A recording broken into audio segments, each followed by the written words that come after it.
Hello everyone, I'm Jasina Paris and I welcome you all to the discussion of the daily news analysis.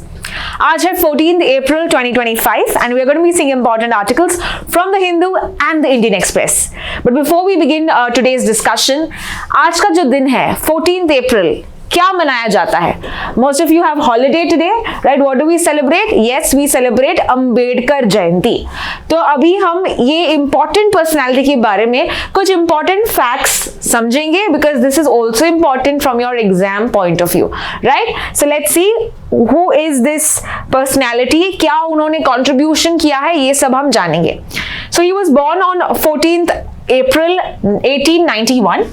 This was the day he was born. It was born in Mo, Madhya Pradesh. And ये जो कौन से cast से belong करते थे? The Mahar caste, which is considered as the lower caste, untouchables से थे. And it is so that he was one of the untouchables who were also allowed to get education. नहीं तो उस time पे बहुत ही दिक्कत होती थी, बहुत difficult होता था with regard to getting education, especially from the people of his community. तो इन्होंने बहुत आवाज उठाया. He advocated for equality, right? So that is what is the contribution, the major contribution that we see of Ambedkar ji. So he was the first Dalit, as we see, to pursue higher education in India. और वो बाहर भी गए हैं. So he's gone to Columbia University. He's also done London School of Economics. So he has pursued his education outside India as well. He is known as the principal architect of the Indian Constitution. क्यों? Because he was the chairman of the drafting committee.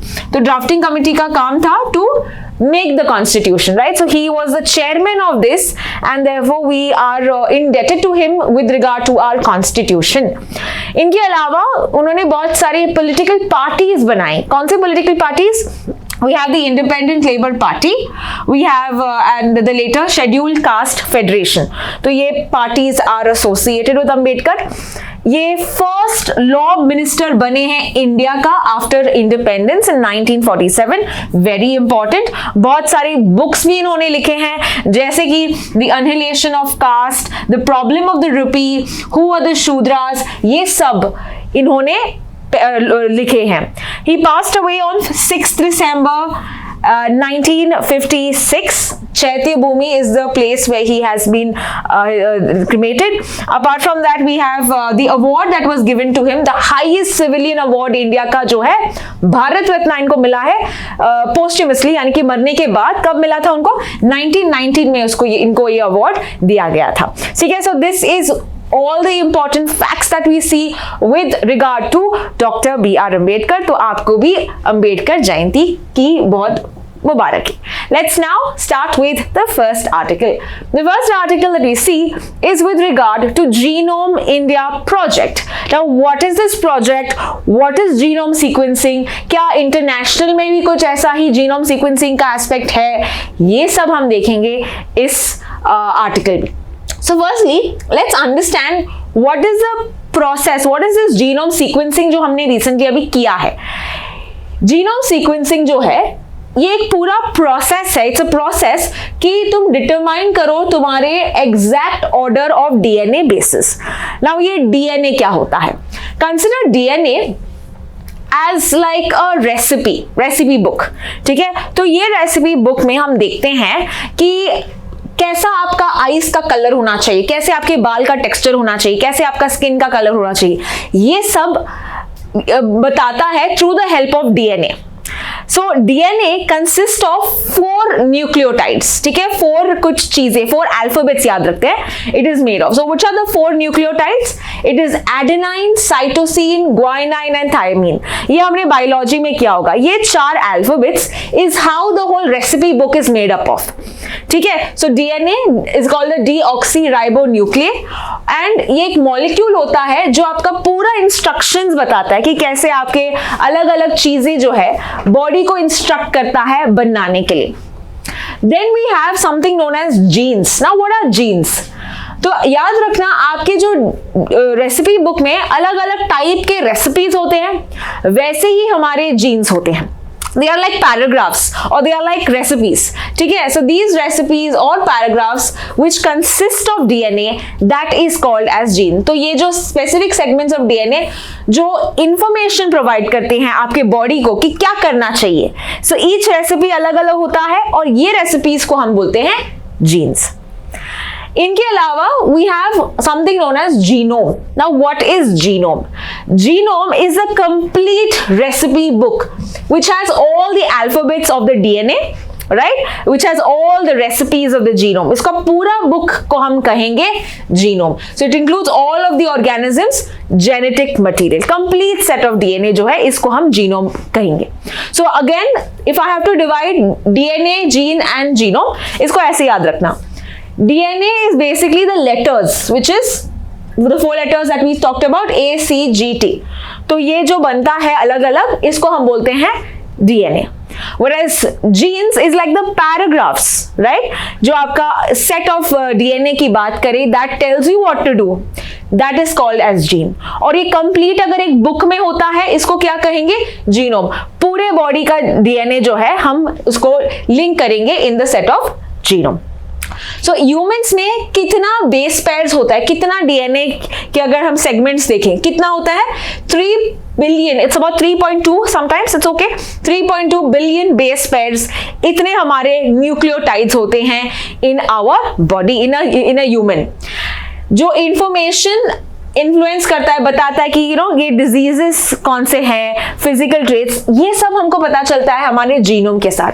तो अभी हमने क्या किया है, genome की sequencing की है. इसका मतलब क्या है, हमने डिटरमाइन किया है कि कैसे कौन से सेगमेंट्स है, कौन से पैराग्राफ्स है, कौन से लेटर्स हमारी बॉडी में बने हैं, ये सब हमने सीक्वेंस किया है. So that is called as genome sequencing.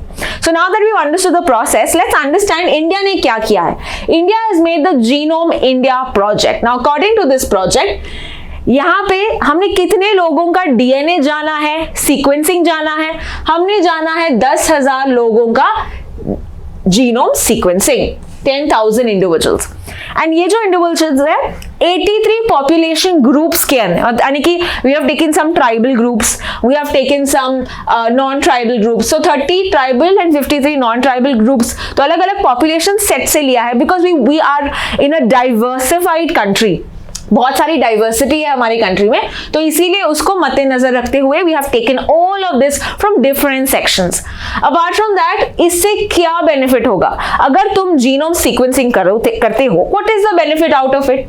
Benefit ये है कि you understand a lot about the body, you understand about the health, about medicine कैसे काम करता है, पॉपुलेशन के बारे में जानते हो कि इस पॉपुलेशन में ऐसा जेनेटिक मटीरियल होता है, ऐसा डीएनए होता है.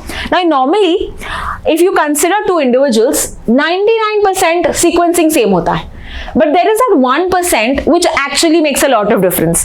So we and you are different only because of that 1% of DNA जो इधर उधर है, right? So that is the case. अभी ये जो प्रोजेक्ट है जीनोम इंडिया प्रोजेक्ट, ये कौन लीड कर रहा है?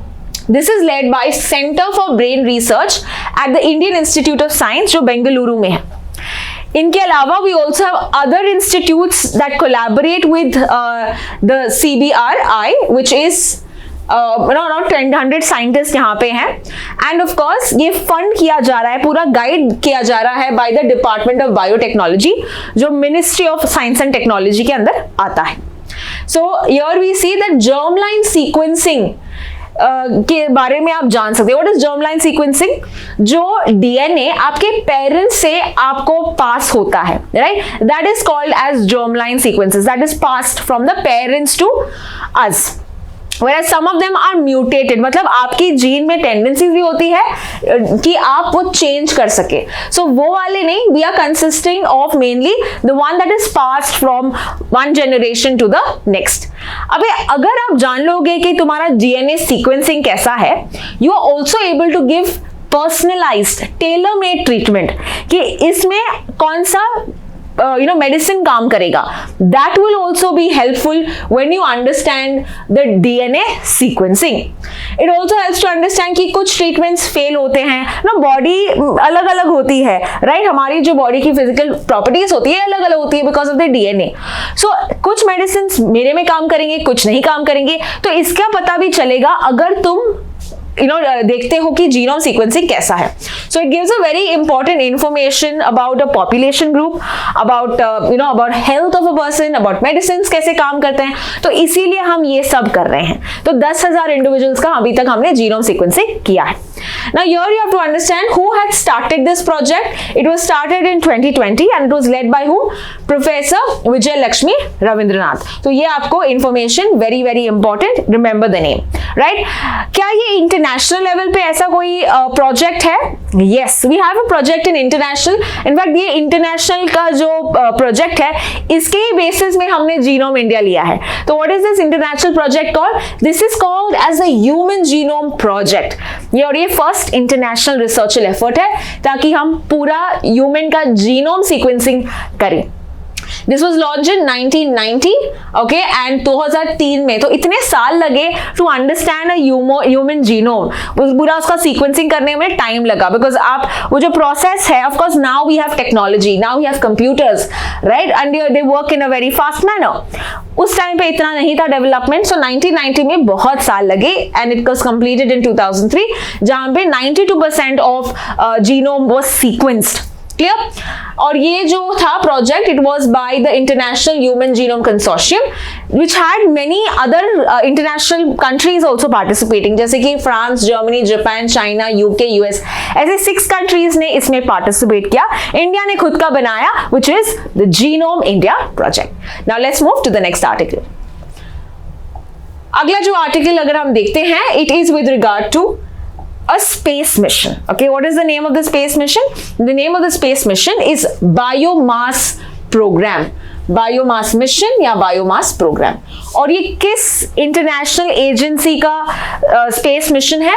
This is ESA or the European Space Agency. The European Space Agency. So let's understand what exactly is this particular biomass mission all about. In fact, ये जो mission है, it is going to be launched in the end of the month. But अभी newspaper में है कि ये mission के important facts दिए गए हैं. So let's understand what will this mission do. Yeah.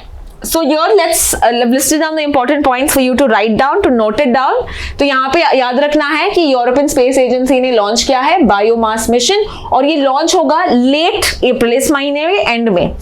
ये जो मिशन है, it will provide the first comprehensive global measurement of the forest biomass. यानी कि आपका जो फॉरेस्ट कवर है, राइट, मेजरमेंट करने के लिए कि कैसे वो कंट्रीब्यूट करता है to the carbon cycle. So all of this, specially we are looking at climate change, deforestation हो रहा है, तो कैसे फॉरेस्ट मदद करेंगे to absorb the necessary carbon from the atmosphere. ये सब भी हम चेक करेंगे, मेजर कर पाएंगे and we will have better results, we will have better facts, right, we will have better information. तो इसीलिए ये ईएसए ने लॉन्च किया है. एनवायरमेंट रिलेटेड मिशन है ये. क्लियर? तो ये कौन सा लॉन्च व्हीकल था? ये यूरोपियन स्पेस एजेंसी का एक लॉन्च व्हीकल है, वेगा सी रॉकेट. ठीक है, और ये लॉन्च होगा किस जगह से? French Guiana. Now question to you is which is India's launching station? India का लॉन्चिंग स्टेशन कहां पे लोकेटेड है, कौन सा सेंटर है, ये आप मुझे कमेंट सेक्शन में बताएंगे. ये वाला तो है यूरोपियन वाला है, राइट. सो इंडिया वाला जो स्पेस स्टेशन है एक ही जगह है, तो आप मुझे बताएंगे कहां पे लोकेटेड है. Coming back to this, we are looking at having this orbit in the sun synchronous orbit. क्या होता है सन सिंक्रोनस ऑर्बिट? तो मान लो दिस इज माय अर्थ, जो पोल टू पोल ये जो ऑर्बिट होता है, this is called as sun synchronous orbit. ये जो इसको सन सिंक्रोनस क्यों कहते हैं? Because it is in sync with the sun's movement. जैसे कि कौन से जगह पे डे हो रहा है, उस जगह पे ये सैटेलाइट मूव कर रहा है. So it is in sync with the sun. So that is why sun synchronous movement, इसका ऑर्बिट के बारे में हम इसको नेम करते हैं. Further it ensures consistent lighting conditions of image. इसीलिए ना जब जब दिन होता है उस जगह पे सैटेलाइट पड़ रहा है, because if it is in the night the satellite will not be able to see what is in the what is the place that it is. Camera अच्छे से चलेगा नहीं, तो इसीलिए जब जब दिन होता है उस जगह पे सैटेलाइट मूव करता है. So it is in sync with the sun's movement. Clear? So that is what is the orbit. अभी मिशन के ऑब्जेक्टिव जान लेते हैं. मिशन का ऑब्जेक्टिव है कि वो वर्ल्ड के सबसे ज्यादा फॉरेस्ट, वर्ल्ड फॉरेस्ट को मैप करेगा, कैसे वो चेंज हो रहे हैं, सालों साल चेंज होते हैं, तो इसका पूरा वो पिक्चर्स और सब डेटा देखेगा. It will enhance the understanding of forest role in the carbon cycle. I just explain that. Providing data on the mass of organic matter into the forest. पहले हमारे पास डेटा नहीं था, अभी हम डेटा हमारे पास होगा फॉरेस्ट रिलेटेड कवर के बारे में. Help access how much the carbon is stored. कितना ये कार्बन स्टोर करेगा ट्रीज, और ये कितना कम होगा इन द कमिंग ईयर्स, और कितना ज्यादा होगा इन द कमिंग ईयर्स. इसका पूरा डेटा हमारे पास होगा. So it's related to climate change that this mission will of course help us with. Now ये जो biomass mission है, it is a 7 such mission of the Earth Explorer series. हमको अर्थ के बारे में इंफॉर्मेशन चाहिए, और ये यूरोपियन स्पेस एजेंसी का एक प्रोग्राम है जहां पे वो अलग अलग मिशन और सब लॉन्च कर रहे हैं. So we saw recently we have the GOCE which is talking about the gravity as well as the ocean circulation. तो उसके बारे में, अर्थ के बारे में ये स्टडी कर रही है. इसके अलावा we also have the earth cloud aerosol and radiation explorer. ये लास्ट ईयर ही किया था 2024 में, which will help understand Earth's radiative balance. So अलग अलग चीजें ऑफ द अर्थ जानना चाहती है through the earth explorer series, and this is of the ESA. India का नहीं है, यूरोपियन स्पेस एजेंसी का है. ठीक है. So this is all with regard to the biomass mission जो लॉन्च होगा इस महीने के आखिरी में. Let's now proceed to the next article. अगला एक मिशन के बारे में है, और you can say like a maritime exercise के बारे में है, which is called AIKEYME. AIKEYME is Africa India की maritime engagement. Very important. Okay ना. एकमे एक संस्कृत वर्ड है जिसका मतलब है यूनिटी. It means unity. तो ये मल्टीलैटरल एक एक्सरसाइज है. As you can see it's Africa और इंडिया, यानी बहुत सारे अफ्रीकन कंट्रीज और इंडिया यहाँ पे पार्टिसिपेट करेंगे. कितने कंट्रीज हैं टोटल? 10 कंट्रीज है टोटल, एंड वी हैव वो ज्यादा countries Comoros, Djibouti, Eritrea, Kenya, Madagascar, Mauritius, Mozambique, South Africa, India and Tanzania. ठीक है. तो these are the names of the countries जहां पे ये पार्टिसिपेट करेंगे. 6 दिन का ये एक्सरसाइज होगा, और ये कहां पे होस्ट होगा? Because this is the first such ever exercise. So this is going to happen in Dar es Salaam, Tanzania. And ये जो एक्सरसाइज है इसको कौन होस्ट कर रहा है? 2 कंट्रीज होस्ट कर रहे हैं, that is India and Tanzania. तो ये 2 कंट्रीज इसको होस्ट कर रही हैं. पहला सच एक्सरसाइज है, इसीलिए आपके एग्जाम के लिए ये इंपॉर्टेंट है. First exercise, right. इसमें क्या क्या हम फोकस करेंगे?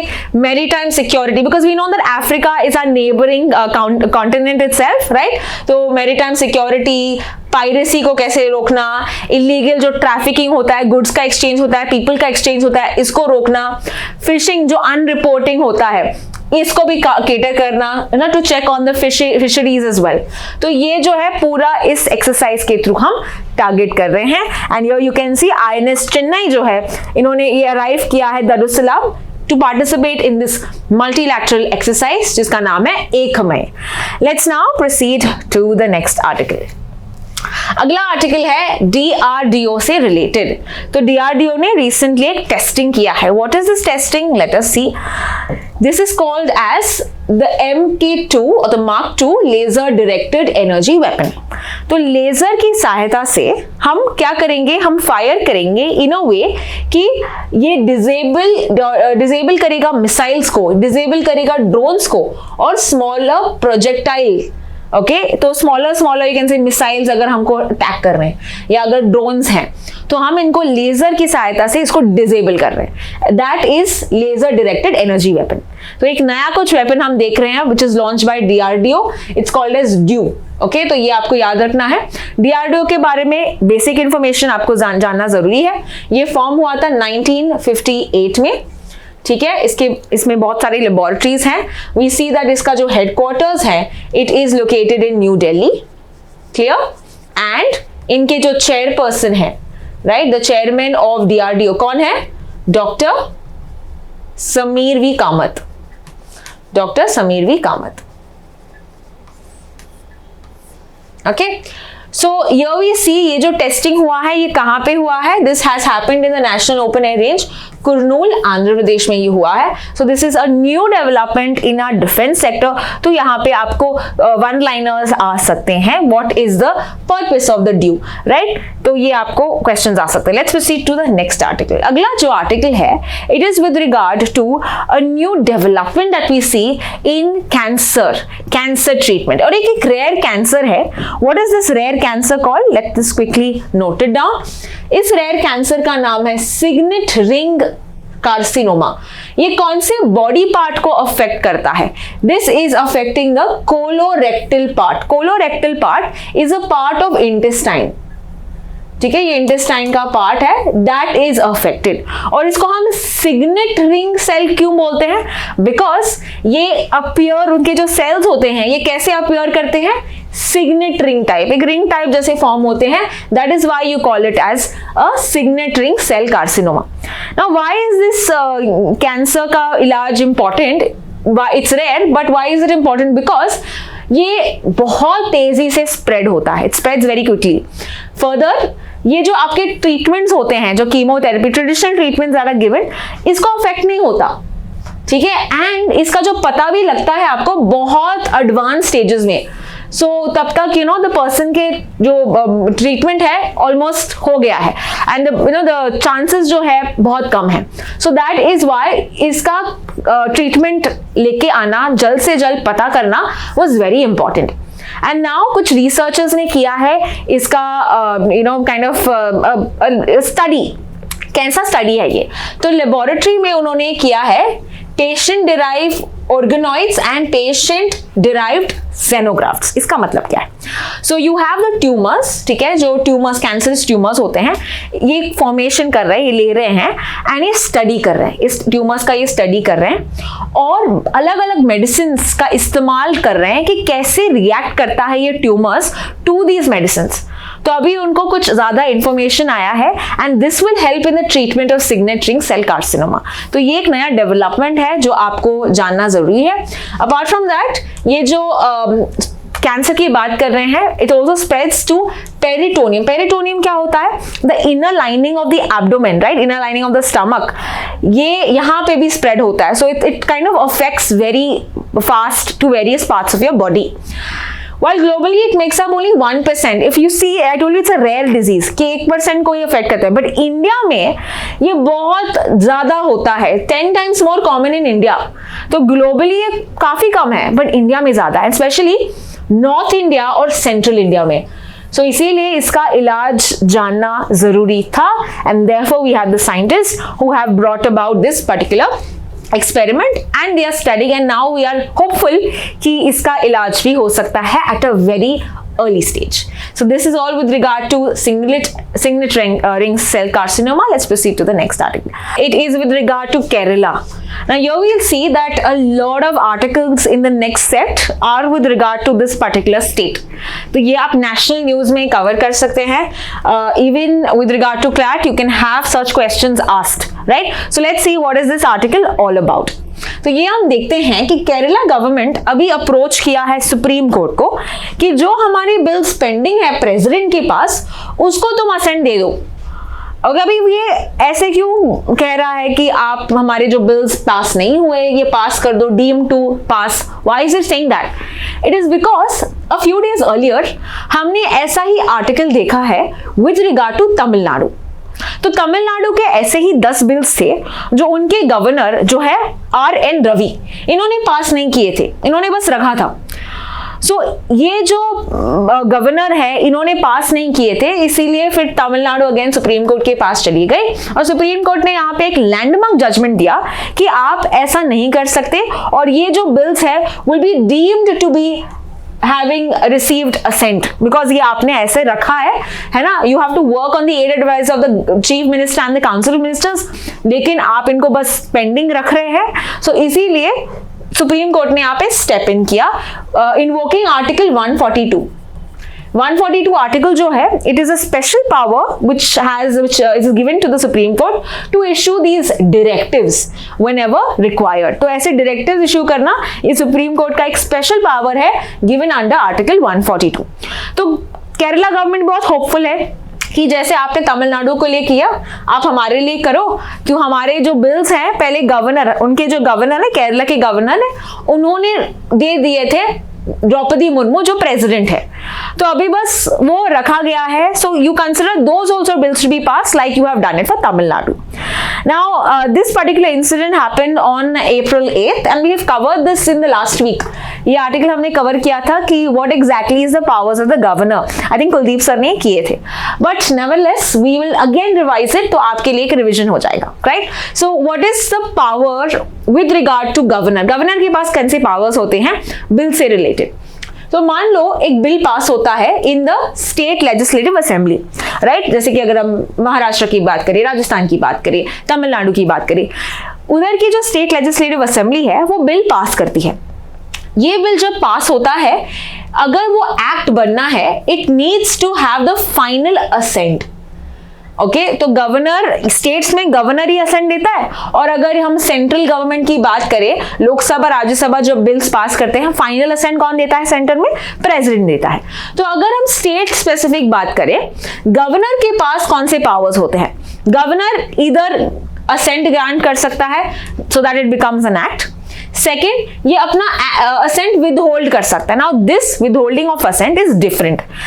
इसका withholding assent, as we understand from supreme court judgement, ये कहता है कि विदहोल्ड मतलब रिजेक्शन नहीं, does not mean death of a bill, it does not mean complete rejection, it means तुमको रिटर्न करना है ये बिल टू द असेंबली ताकि वो रिकंसिडर करे, क्योंकि यहाँ पे कुछ प्रॉब्लम हो सकती है, ठीक है। So in second case we have DY Chandrachud, जो हमारे प्रीवियसली CJI थे, इन्होंने कहा था कि withholding assent is not meaning rejection, but it means to give that bill to the assembly once again, ताकि वो रिकंसिडर करे अपना डिसीजन, अपना बिल। थर्ड केस है कि वो जो बिल है गवर्नर रख सकता है प्रेसिडेंट को, दे सकता है प्रेसिडेंट को, रिजर्व कर सकता है प्रेसिडेंट को कि प्रेसिडेंट यहाँ पे तुम यहाँ पे बताओ कि क्या करना चाहिए, बिकॉज ये जो है अननेसेसरी अनड्यू पावर्स देता है स्टेट को, या यहाँ पे कुछ मेजर प्रॉब्लम्स हो सकती हैं आगे जाके with regard to the national security और सो। तो इसीलिए ये बिल्स रिजर्व करते हैं हमारे प्रेसिडेंट के पास। Now if the bill passes the bill again, मान लो कि ये रिकंसिडर के लिए गवर्नर ने दिया था, विदहोल्ड करके दिया था कि तुम वापस से चेक कर लो भाई, तो अगर असेंबली वापस से यही बिल देती है टू द गवर्नर, वापस से उसको पास करके प्रेजेंट करती है गवर्नर के पास, then they have to grant the assent, governor has to grant the assent unless कुछ रीजनेबल ग्राउंड्स की वजह से ही इज नॉट डूइंग सो, ठीक है। तो ये प्रोसीजर पूरा हमने देखा था, एंड यहाँ पे कोर्ट ने कुछ गाइडलाइंस सेट किए थे, कितना आप टाइम में रख सकते हो, कितना टाइम में आपको असेंट देना है, एंड सो ऑन। तो what are these deadlines? Firstly, अगर वो विदहोल्ड कर रहा है अपना असेंट या वो रिजर्व कर रहा है प्रेसिडेंट के पास इंफॉर्मेशन, उसको ये करना पड़ेगा 1 महीने के अंदर, provided he has the aid and advice of the council of ministers, ठीक है। तो इधर वो प्रेसिडेंट को रिजर्व करेगा या वो असेंट विदहोल्ड करेगा, it is within a deadline of 1 month, not for an indefinite period. Second, वो विदहोल्ड कर सकता है असेंट, मान लो उन्होंने वापस से बिल को दे दिया, this time he has not received any advice from the council of ministers, यानी कि उनके एडवाइस के बिना वो 3 महीने के अंदर अंदर ही has to do that necessary thing. Okay, so that is a timeline कि 3 महीने के अंदर he needs to ensure that he gives it back for reconsideration. He cannot take indefinite period again. And the third, अगर मान लो assembly ने वापस bill pass कर लिया और गवर्नर को दे दिया, he has to pass the bill within 1 month. He has to give an information. He has to take a necessary step within 1 month. तो ये 3 यहाँ पे डेडलाइंस रखे हैं कोर्ट ने। मान लो गवर्नर ने ये डेडलाइन नहीं किया, मान लो इन्होंने 4 महीने लगा दिए, ओके 3 महीने हो गए, अभी भी विदहोल्ड किया है सर, अभी भी कुछ नहीं स्टेप्स नहीं लिया है, in that case what will happen? In that case judicial review होगा, यानी judiciary will check why is the governor not doing that, because this is a grave problem on our own constitution, है ना. Constitution machinery के खिलाफ जा रहा है, जो लोगों ने इलेक्ट किया अपने रिप्रेजेंटेटिव्स उनके खिलाफ ये जा रहा है. So don't you think it is becoming like an authoritarian government, एक मोनार्किकल गवर्नमेंट की तरह हो रहा है कि हम जैसा चाहते तुम वैसा बनाओ, we are not listening to the people. तो ये तो गलत है ना. तो इसीलिए सुप्रीम कोर्ट ने यहाँ पे ऐसे स्टेप्स उठाए हैं. So let's see what will happen if Kerala will also get their bills being passed. जैसे तमिलनाडु को मिला है असेंट, वैसे क्या केरला को मिल सकता है, देखेंगे in the coming times. Let's proceed to the next article. अगला आर्टिकल है विद रिगार्ड टू कि कह रहा है कि केरला जो है it is going to be soon declare as a fully digital literacy. Now literacy के नाम पे we always know that Kerala is topped in the list, है ना, with regard to literacy. But digital literacy का मतलब क्या है? With the help of we talk about information and communication technology, या आईसीटी के बारे में, या मोबाइल फोन्स के बारे में, या कंप्यूटर्स के बारे में लिटरेट होना, that is called as digital literacy. तो केरला गवर्नमेंट का एक प्रोग्राम है which is called as digi Kerala, जो प्रोवाइड करता है digital literacy. It provides digital literacy and it wants to make the state the first state to achieve digital literacy. तो यहाँ पे आप देख सकते हो कैसे senior citizen is accessing the computer. They are taught how to use the cell phones, video calling, games, YouTube चलाना, ये सब इनको सिखाया जाता है ताकि वो एक लेजर अपना यूज करे, leisure time. So even for the kids and for the elders how mobile phones और how the internet will help in leading their own life. So again question कैसे आ सकता है, which is the state which is soon going to be declared as fully digital literate state, and that is Kerala. Let's proceed to the next article. Next article also with regard to Kerala. यहाँ पे एक temple है. Okay, what is the name of the temple? The temple is Pilikode Raya Mangalam. Okay, पिलीकोडे राया राम मंगलम. ये Kasaragod district में है केरला में. And ये जो टेम्पल है, इनका जो inner part of the temple, the inner sanctuary, जिसको कहते हैं नलम्बलम. ओके, नलम्बलम. तो ये जो पार्ट है, it was not firstly allowed other caste to come in the temple. इनको रिस्ट्रिक्ट किया जाता था. Only the brahmins, okay, only the higher class would be allowed to go. But यहाँ पे हम एक चेंज देखते हैं. The change is that now it has been open to all the sections of the society. तो आप यहाँ पे विजिट कर सकते हैं. सो ये एक रिस्ट्रिक्शंस एंड किया है based on caste for the very first time. Now can we note down which fundamental article can we talk about when we see this particular case. इस केस के लिए कौन सा फंडामेंटल राइट आपके लिए यहाँ पे लागू होता है? What do you think of this particular case? Which fundamental right can be invoked when you talk about this? Okay, तो ये आपको कैसे क्वेश्चंस आएंगे. Now specially we know that the festival of Vishu, the festival of harvest is celebrated in South India at this time. तो यहाँ पे it's a very prestigious thing कि अभी हम जो कास्ट डिस्क्रिमिनेशंस हो रहे थे, इसको हम वापस से रीचेक कर रहे हैं, रिविजिट कर रहे हैं. तो आपको ऐसे क्वेश्चंस भी आ सकते हैं because this has it's a centuries old tradition को उन्होंने change किया है, which is a very important, a very big thing in India. Therefore you can remember this as a reformist sort of campaign. And कौन सा temple यहाँ पे पूछ सकते हैं, because this is the first time this has ever happened. That is Pilicode Rayaramangalam temple. Let's proceed to the next article. अगला article जो है वापस से केरला रिलेटेड है. अगेन हमने जब सैंपल पेपर देखा था लास्ट ईयर का, we saw that they had asked state specific questions in the sample paper. So that is why CLAT कुछ भी कर सकती है. तो इसीलिए हम स्टेट स्पेसिफिक कुछ आर्टिकल्स भी याद रखते हैं as one liners, because they can come in that sense. Okay, तो यहाँ पे एक कॉन्स्टिट्यूएंसी है जिसका नाम क्या है? धर्मादम. ठीक है, धर्मादम कहाँ पे है? केरला का एक कॉन्स्टिट्यूएंसी है. And it is considered as the first extreme poverty free constituency. तो यहाँ पे बहुत पॉवर्टी थी, but now it has achieved eradication of extreme poverty, and we're looking that by the 1st November 2025, जैसे चीफ मिनिस्टर केरला के पिनरई विजयन ने announce किया है. So they can ask you which is considered as the first, which will be the first extreme poverty free constituency, and that is Dharmadam. ठीक है, तो ये one liner में आप याद रख लेना. And That is all with regard to today's article. I hope you have understood. Don't forget to watch the next video जहाँ पे हम 20 GK questions discuss करेंगे आज के न्यूज आर्टिकल से.